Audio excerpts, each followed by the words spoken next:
Mr. Mashudu, are you there? Yes, yes. We have another fuel hike in the month of August. What's your opinion on that, and what's the government's view on why the price keeps going up month after month after month?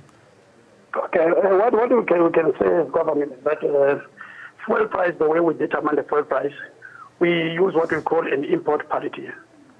South Africa is a price taker. We depend on the overseas market to source our product. So much often we always reiterate this fact that we are a price taker and we have no control over what happens on the oil market. And also, if you can look, South Africa as a country, we are a very small country when it comes to consumption of the oil. We cannot be compared with the US and China, which are the biggest traders. So we are plus or minus maybe 0.1% globally. So we don't even have an influence as to what happens on the global market. So if you can look at this current month, we have seen that the petrol price is going to go up by 1 cent. The diesel is going to go down by 4 cents, and we are going to see the LP gas price go up by 17 cents. So then the questions were for such. If you can look at the issue of crude oil, there was not much really impact on the issue of crude oil. It was just slightly increased. And the reason for that increase, it was slightly just as on those reports in China that they're going to increase their infrastructure spending, which also, when they do their infrastructure spending, it does contribute much more on oil. Also, when you look in the USA, they've been, decrease, on their drilling. So those kind of things is the one who cause our market. But also when you look on the issue of our exchange rate, our exchange rate is the one which really show a muscle when it comes to our fuel price increases in this because our exchange rates really it is weakened. If you understand, we all understand the issue of trade war between the U.S. and China. And if you look at the news where the U.S. president threatening about more tariff, issue of the tariff to the China on the steel tariff.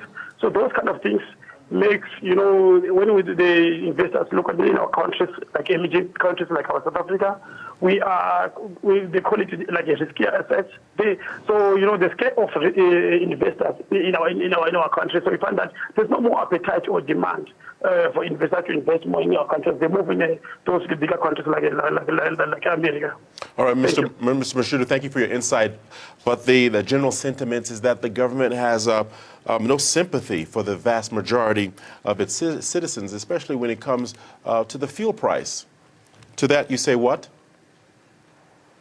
If you can look, there are some of things which the government have done now. If you can look, the president has announced that there's a committee which has been formed to go and look into the entire composition of the fuel price to look to say maybe where they can cushion for the consumer or the public at large.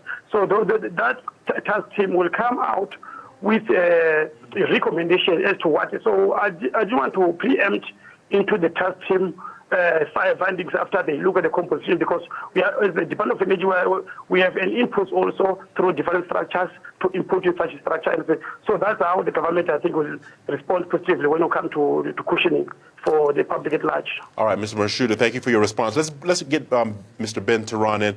Mr. Ben Theron, thank you for joining us. You are the portfolio manager, OUTA's portfolio manager. Do you think there's more the government can do to reduce these fuel hikes? Let's separate the fuel price, the way you just had a discussion now, that's the imported price. That price is fixed because it's based on the exchange rate as well as the crude oil price. What we're talking about, OUTA specifically, is that what we are saying is the levies is the place where would be the place where the government can negotiate and actually lower the price.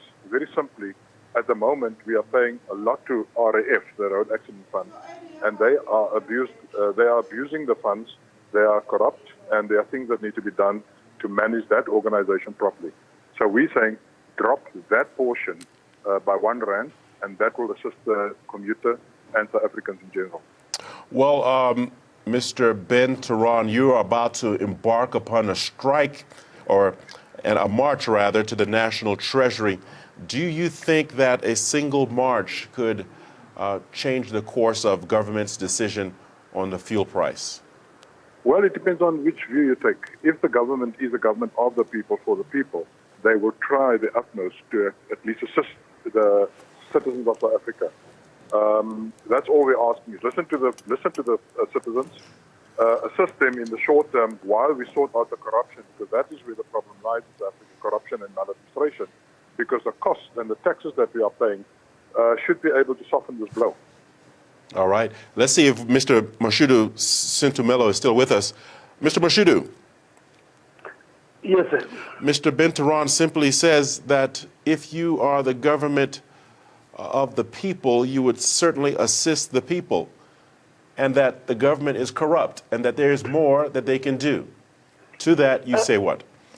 What I can respond to that, I've seen the communication. As the government, the Department of Energy, have access to the communication because they've written us a report, and also we are looking to respond to OUTA on that regard. Unfortunately, I'm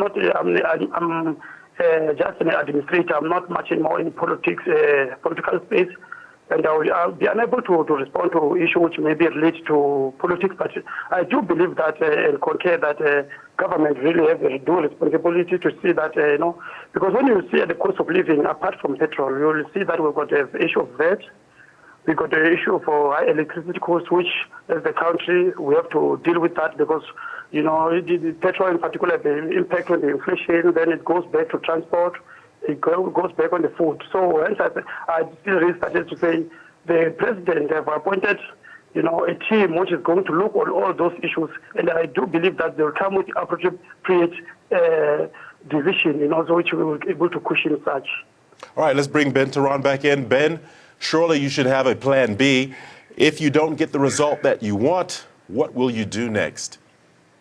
Well, we have written, as Mr. Mashudu said, we've given them a whole dossier full of suggestions, speaking about removing the VAT on the toll roads, not e-tolls, but the toll roads per se, scrap the e-tolls completely.